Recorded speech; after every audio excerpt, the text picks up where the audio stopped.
Hey everybody, welcome back to the channel. My name is Chuck. The other half of this channel, my wife Deb, is off-site right now enjoying some craft show time. Well deserved.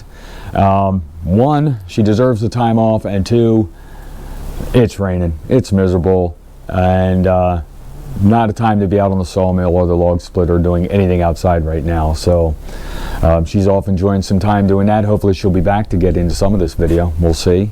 Some of the stuff we're going to be covering today, we got questions on a few things we use here at the mill. We just haven't had the chance to answer them yet. We want to make sure we get that in and get everybody's questions answered.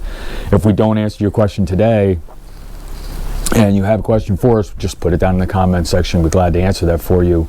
What are the other things? Some of the projects we're working on, some of the upcoming projects, some of the upcoming milling and firewood work we're going to be doing, and something a little different. You could see part of that right here, and we'll get into that in more detail a little bit later on. I'm going to need some answers with this thing, guys, so wait for it to come up in the video. Let me know if you know anything about these things and how you might be able to help us out with that. It's a cool little project. I'm going to have some fun doing that, and hopefully you guys enjoy it as well. Let's go ahead and get started.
So where we are right now is out in the shop. You can see we got the flattening jig up here. This is our, I want to say, we always called it a makeshift router sled, but it's become pretty much permanent, but it's just too big for the middle of the shop area. But it's great for also doing layups on it because it's nice and flat and square, and it works out really nice for us. But anyway, this is our flattening jig. The sled is off of it right now, and we're just doing some epoxy work on here. But this is a bar top. It's about 109 inches long.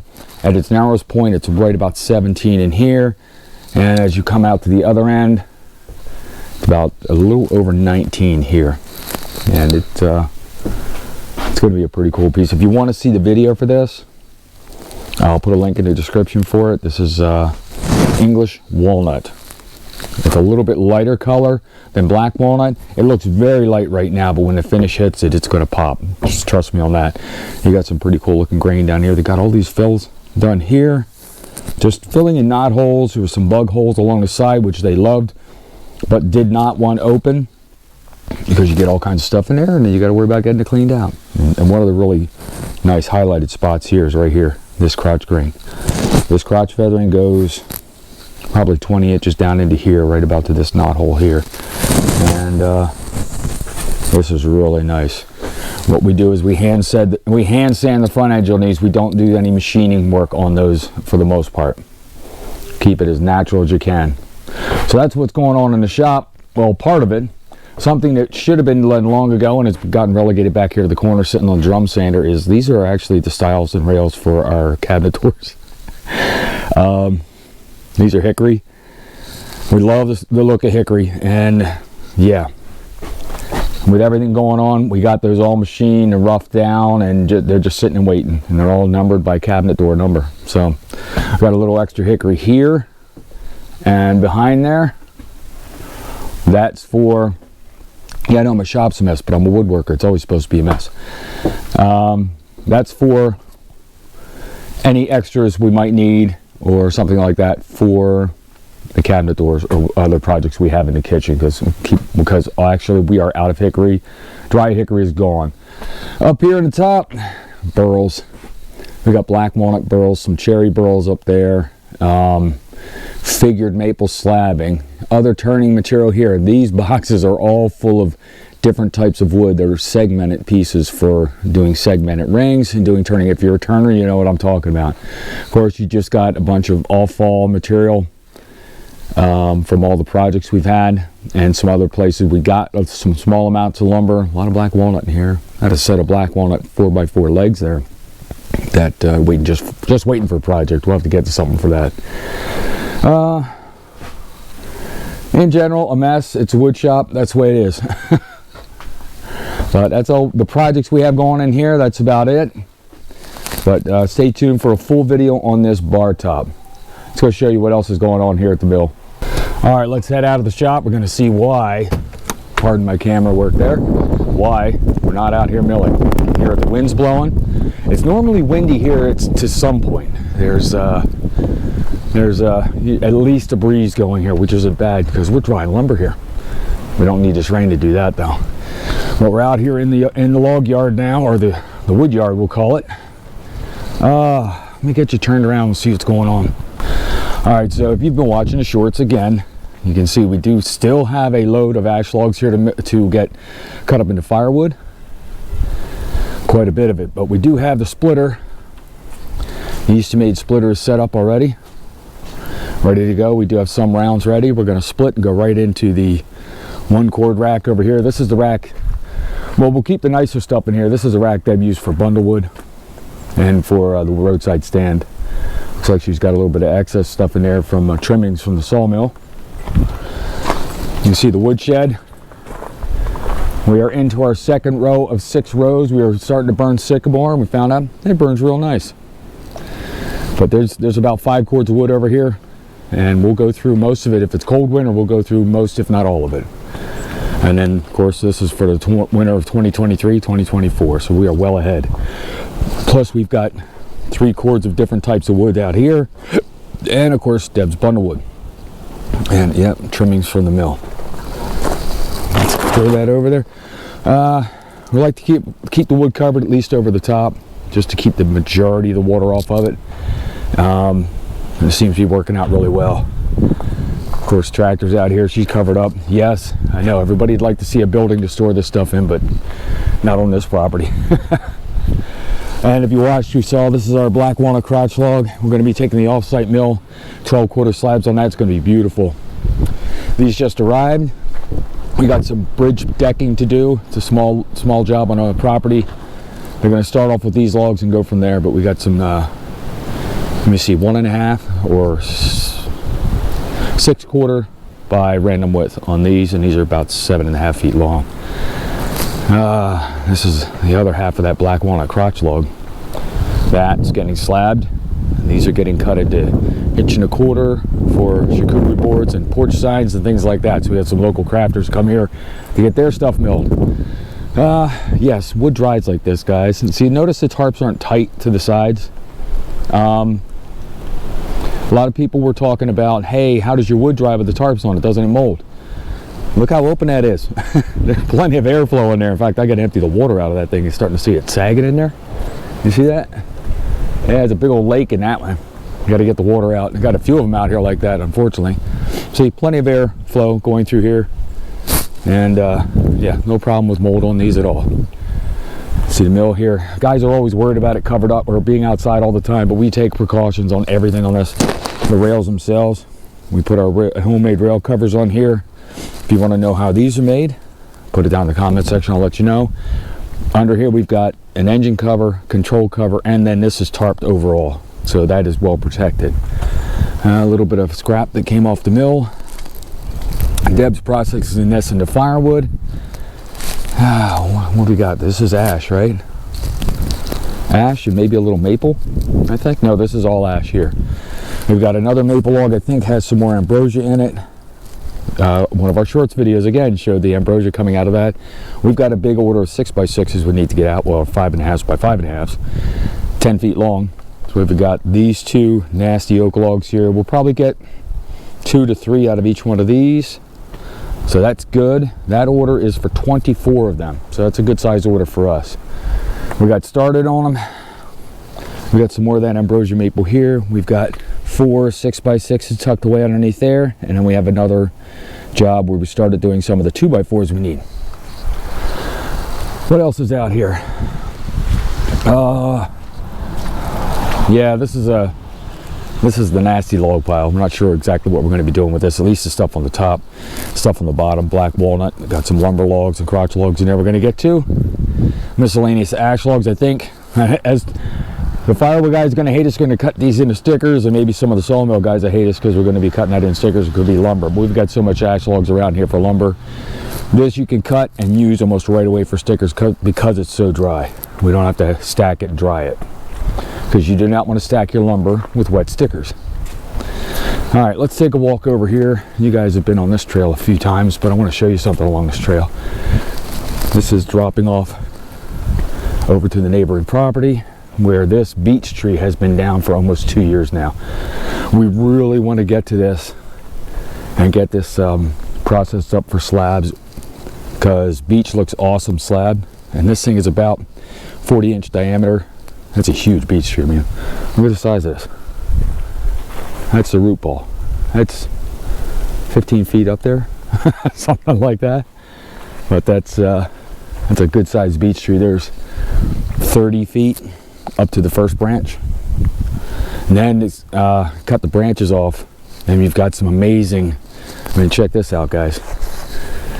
Right here, you come up and you got a triple crotch. 1, 2, 3, and then maybe another little one up in there, and then going to be processing the rest into firewood. I hear beech makes good firewood. We'll find out, but you guys have seen that in the background. We are trying to get to it, and it's up off the ground, which is a good thing. And it's giving it some time to spalt. That'll add some character to it. It's going to be some awesome looking stuff. All right, let's head it over to the log yard, or the wood yard. Actually, it's a combination. Log yard, wood yard. Wood yard for the firewood, log yard because this is where we store, I'd say, 90% of our logs. Get rid of that down branch. There we go. As you can see, when Deb got her battery-powered saw, this is where she processed the end of this tree off just to get it cleaned up. It cleared this opening for us to get through here. And we are trying to make a trail through here to bring the tractor through here instead of taking the logs around on the road. We'd rather bring them back through here. Black walnut, some lumber logs, some slabbing logs, some cookie logs, you name it, they're in here, all black walnut. We do need to get this pile moved or processed or something, because we need to get these, we need to get through here to make this trail to come over from the yard. Our miscellaneous stack of hard maple, soft maple, elm, and whatnot in there. I think there might even be a hickory in there, but this looks like nasty, but that's maple. It's spalting away. And if you've seen spalted maple, you know how nice that looks. And even if it doesn't make good boards, you cut it into turning blocks. Spalted maple, anything looks good turned. Our poplar logs, we're going to be using this for some of the 6x6s. He said he doesn't care what we use, just please get us those 6x6s before the end of the year. So that's what we're in the process of doing now. I know we talked about these cherry logs back here, these two big ones. One of the plans we have is to get millable logs, or some of the millable logs, over there to the mill before winter really hits hard and we can't get into the log yard, or not easily get into the log yard. This firewood, chunk of ash, at least I think it's firewood. It might be nothing. I might just dump that. And speaking of ash, we've got a bunch of it here. Again, if you watched our shorts, this is the 11 lumber logs we have all ready to go. And these are going to turn out some really pretty lumber. A couple of miscellaneous old red oak logs that we're still keeping around. I think this is going to become like pallet wood for us. We need like maybe 4x4s, or the slats for the top and bottom of the pallets. Still haven't gotten to this cherry firewood, guys. I think we should just pack this up, take it over to the house, and get it split over there.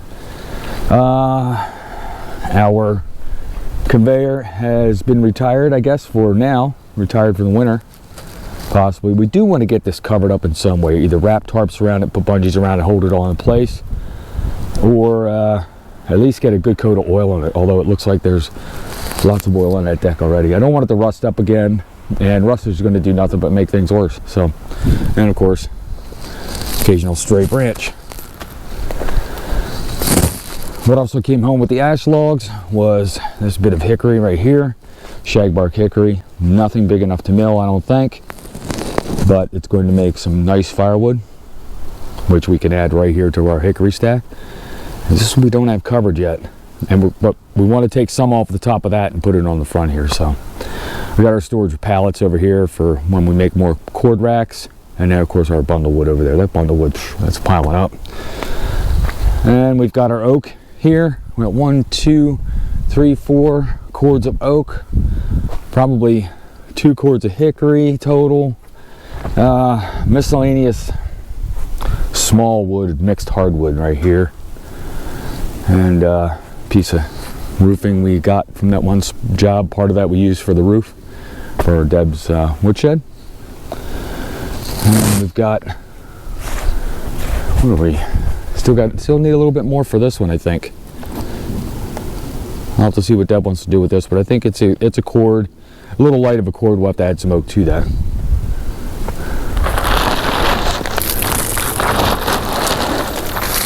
Try to keep that covered up. I think we lost a bungee there. But that's what's going on over here at the wood yard, guys. We still have plenty to mill. We still have plenty of work to do over here. Still got plenty of firewood to do. So we're going to be busy over here in the wood yard. Let's head back over and show you one project we got coming up. Easton made wedges are all still sitting around. I got one there, I got the 4-way, and we got this one. What I want to do is make a rack so we can flip these over, set them down in the rack. Anytime we need one, just pull it out, because this isn't a good way to store these. They should be stored better than that. So probably put the rack right over here somewhere, have them all stored here, be able to pull them out when we need them, put them back. All right, guys, walking up here into what we call Deb's shop. This is a shop we built from 99.99% sawmill lumber. The only thing it is not is the base, which is pressure treated and exterior grade plywood. And it's holding up really well. But the reason we're in here is this contraption. Okay, the biggest thing is what is it? All right, well, I know what it is. I've done my research on it. This is a Power Track garden tractor. This was a walk behind tractor, although they did have an option of a seat that you could attach to this and ride along. So this is a really cool machine. I got it just for the cool factor, guys. I like fixing old stuff. I like bringing things back to life. And it's just something I enjoy doing. And I figured this would make a really cool will it start video. And just so you guys can see something else maybe you're interested in. And put a little more variety in the channel. You know, we do occasional tractor fixes, things like that. But this is going to be something, we're going to resurrect this from not running at all, partially disassembled, to running and operating. I would like to test out the sickle bar mower, make sure that works. Of course, the buck saw, like I said, I probably won't bother with the cultivator though. So, all right, guys, let's head out of the shop. Actually, I want to go check the firewood stand, see if there were any sales today. Check it out, guys. New arrival. Sawmill blades. Awesome, thank you. These are resharps. We're waiting to get those resharps back. We have plenty of blades right now, but it's always good to have a little bit more. Okay, we have 6 bundles here ready to go. There's, I think, 6 more on the back porch. And Deb's been staying on top of that, doing a good job. We're not selling it by leaps and bounds, guys, but we are selling. In fact, we have sold only bundles. Oh no, I can't say that. Deb sold a couple sections of the loose wood, and it's $30 a section. We actually lowered our price on that. So, but there's our cool looking little bundle stand or firewood stand. It's doing well, and yeah, we're happy with it. Put it this way, it keeps us busy enough, but not too busy.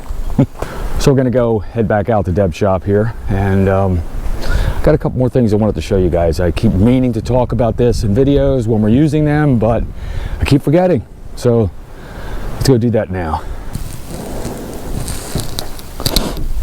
That was Deb. She's on her way home, so maybe we'll be able to get her in this video. I hope so. I forget the viewer, and I apologize, and if you know who you are, please put it down in the comments section. It's tough to keep up with all the comments and who's asking for what, but we do remember what you're asking for.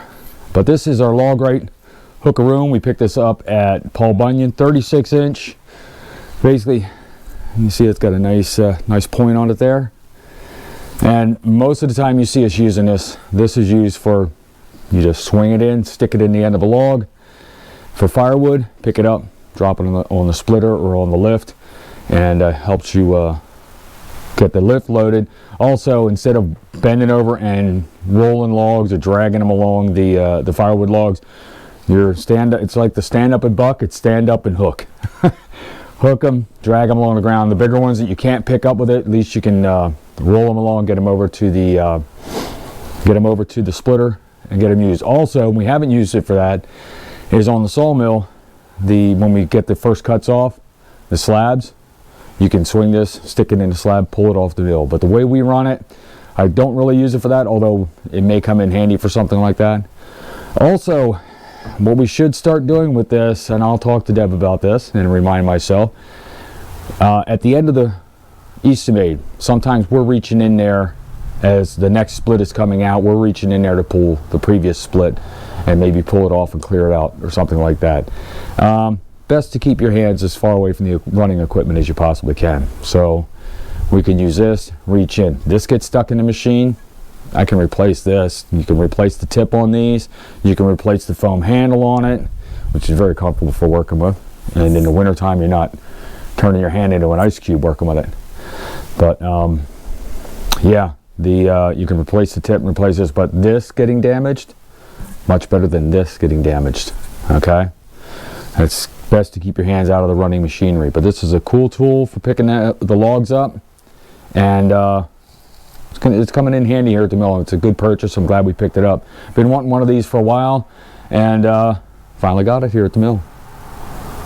One of the other things we get a lot of questions about is the hearing protection we wear on the sawmill. Everybody wants to know about the headsets we wear, and of course, be happy to share that with you. They are Sena or Sena, however you want to pronounce it.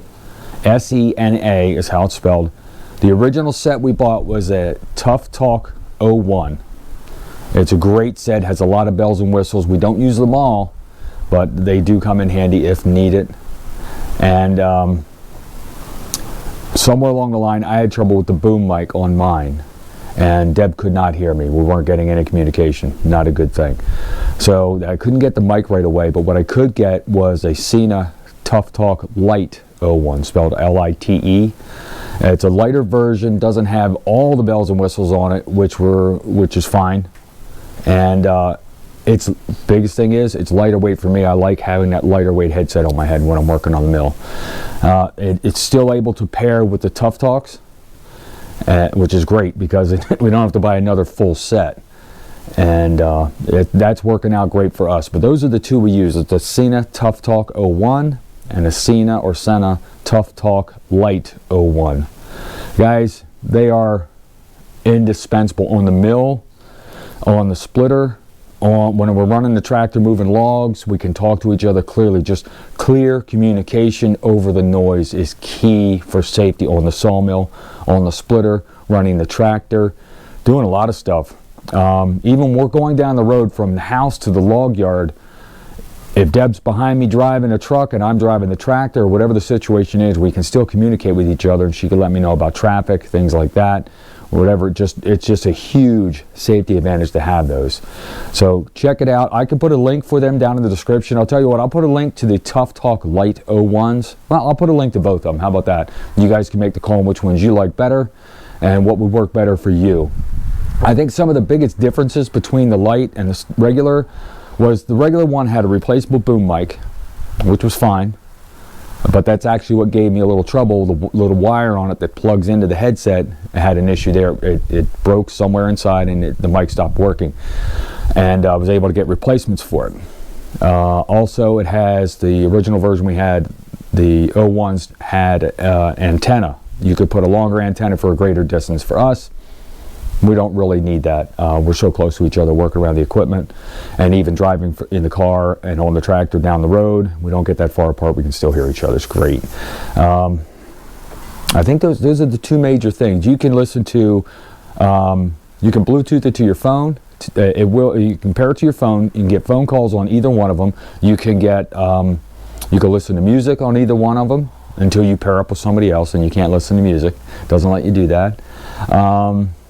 When your phone rings, you pick it up simply by pressing a button on the headset, and you can just reach up, simple button of reach, push the hat, you pick up your phone call. It does disconnect from the other headset, and when you hang up the phone by pushing that same button, it'll end up reconnecting with the headset automatically. So it's a great feature on both of those. You can pair, I believe, 3 of them together. Yeah, I believe you can pair 3 of them together. I'll have to double check, or if you need to pair up more than 3, go ahead and double check the specs on that. But we're only pairing 2. No, we have paired 3 of them together because we had all 3 people on the headsets at one time. I think it was either my son or my daughter was on the headsets with us, but it worked out great and easy communication. Hey, look who showed up back from her tour of all the crafters in the area. Step on over here, Deb, so we can get you in the shot. How'd it go? You have a good time? Yeah, it was fun. Fun? She was crafting and shopping and doing a few other things. I was just telling them that you were getting your well-deserved time off and a break from the mill and the logs and the firewood and everything else. So well-deserved break for Deb. But I'm glad she was able to make it here for the tail end of the video and let everybody see her smiling face. I hope everybody's having fun shopping out there. What? I only got to maybe my second craft show. So yeah, we do have to do some shopping yet for Christmas. We do have to get some decorations up on the house every time we get a chance. It's raining and miserable outside like today. And also we have to go for our family Christmas tree, which is always a fun event. We've been doing it for quite a few years. And we always have fun doing that as well. Well, everybody, that'll wrap it up here at the Iron Oak Sawmill. I hope you guys enjoyed the video. A sneak peek at upcoming projects, a sneak peek at a cat. This is Oreo, by the way. He's bad. But, jeez. He just wants attention. Yes, he does. But anyway, sneak peek at some upcoming projects, a sneak peek at some current projects we're working on now. And look for some full videos on the countertop or the bar top, and a video for the tractor out there, the oddball 1953 tractor we got going on there. That'll be pretty cool. And of course, all the milling videos and the firewood videos coming up, and more black walnut. That's a good thing to look forward to. Colleen, I hope you made it to this one. I know you said you might, so hopefully you did. Yeah, he'll jump back up. I'm sure he will. So thank you everybody for watching the video today. Hopefully you enjoyed it. For those coming back week in and week out supporting the channel, thank you very much. For all the new folks, if you made it to the end, that's awesome. That really helps the channel out. We definitely appreciate that. Check out some of the links in the description below about what we talked about in the video, and also check out the merch we have for sale. And he's back. So we're going to go ahead and wrap this one up. If you have any questions about what we're doing here, what we were doing here today, any of the projects got coming up, the sawmill, the splitter, whatever, please put it down in the comment section. We're glad to help you out. And as always, thanks everybody for stopping out, and we'll see you at her next time. And take care. Bye.